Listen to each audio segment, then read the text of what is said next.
दासिमबो आंनि चेनेलखौ subscribe खालामाखैबा subscribe खालाम। बेजों लोगोसे घन्टिनि सावगारिखौ थुनानै हो, मानोना आं लेटेस्ट भिडिअ आपल'ड खालामनायखौ नोंथांनिसिम सिगांसिन सौहैयो। हाय फ्रेन्ड्स, नों जुदि WhatsApp बाहायब्ला नों बे भिडिअखौ गोसो होनानै नायलां। आं नोंनो WhatsAppनि मोनसे सोमोनांथाव आदब खोन्थागोन आरो नों सोलोंनोबो हागोन, जायखौ बाहायोब्ला नों WhatsApp बाहायनायाव साबसिन मोनगोन। अब्ला लोगोफोर, बे भिडिअखौ जागायनोसै। बे भिडिअखौ गिबियावनो लाइक खालाम आरो नोंनि लोगोनो शेयार खालाम जाय WhatsApp बाहायो। लोगोफोर, नोंनियाव जेब्ला WhatsAppनि मेसेज फैयोब्ला नटिफिकेसनाव, अब्ला बेखौ जों बरिं नुनो मोनो आरो जेबो इन्टारेस्टिं मोना बेखौ नायनायाव। नाथाय दिनैनिफ्राय जोबोद इन्टारेस्टिं जागोन जुदि बेखौ बाहायोब्ला। गिबियाव आं नोंनो खोन्थाग्रोनोसै। आगोलनि मबाइलनि बेकग्राउन्डआव जेसेबांखि एप्लिकेसन रान जादों बन्द खालामबाय। बेबायदिब्ला एप्लिकेशना बेकग्राउन्डआव रान जागोन, नाथाय बेयाव नायदो बेकग्राउन्डआव जेबो एप्लिकेसन रान जायासै। अब्ला बे एप्लिकेशननि बयनिख्रुइ साबसिन मुलाम्फाया बेनो, आं नोंनो WhatsAppखौ लानानै मोनसे आदब खोन्थागोन।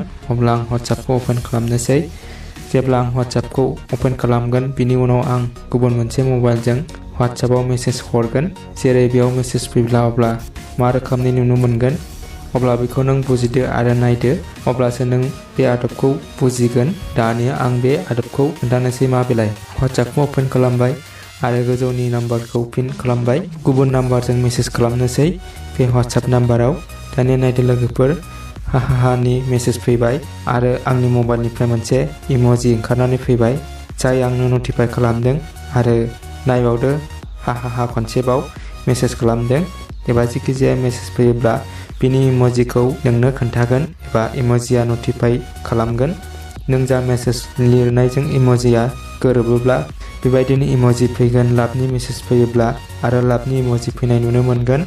अब्ला नों WhatsApp बाहायनायाव एबा मेसेज गेलेनायाव जोबोद गोजोननाय मोनगोन आरो बेखौ नायनायाव जोबोद मोजां नुनो मोनगोन। अके लिरोब्ला अकेनि इम'जि फैगोन। अब्ला बेखौ माबोरै खालामनो आरो बे माबोरै जागोन बेखौ आं नोंनो खोन्थागोन। जुदि मबाइलखौ लक होयोब्लाबो बे इम'जि मेसेजआ फैगोन नटिफिकेसनाव। आरो बेयो WhatsAppनि थाखायल' नङा, जिखिजाया एप्लिकेशनजों एखे नटिफिकेसन फैयोब्ला बेयाव इम'जि फैगोन। नायदो, गाबनायनि मेसेज फैबाय आरो गाबनायनि इम'जि फैबाय। बेबायदिनो इम'जिखौ नोंबो खालामना लानो हायो गावनि मबाइलाव। अब्ला बिनि थाखाय मा खालामनांगौ, नों गावनि प्ले स्ट'राव लांदो आरो बेयाव डाउनल'ड खालामनांगोन। डाउनल'ड खालामनायजोंल' खामानि जानाय नङा, नों बेखौ सेटिं खालामनांगौ। अब्ला बे एप्लिकेशननि मुङा जाबाय नटिफाइ स्टिकार्स। नटिफाइ स्टिकार्सखौ डाउनल'ड खालामदो। बिनि लिंकखौ भिडिअनि डिसक्रिपसनाव मोनगोन। नों दा जेबो खालामनो नाङा, नों बेयाव गासैबो सेटिंखौ अट'मेटिक मोनजोबगोन। बास नों मोनसेल' सेटिं खालामनांगोन। बेयाव गोबां इम'जि नुनो मोनगोन। अब्ला नों बेयाव हेल्प नुगोन, बेखौ नों अन खालाम आरो पारमिसन बियोब्ला पारमिसन हो। अब्लानो आं खोन्थानाय बायदि नों बे मबाइलाव खालामनो हागोन आरो नुनो मोनगोन। होनब्ला आं आसा खालामो नों बे भिडिअखौ मोजां मोनबाय होननानै। मोजां मोनदोंब्ला लाइक खालामना हो।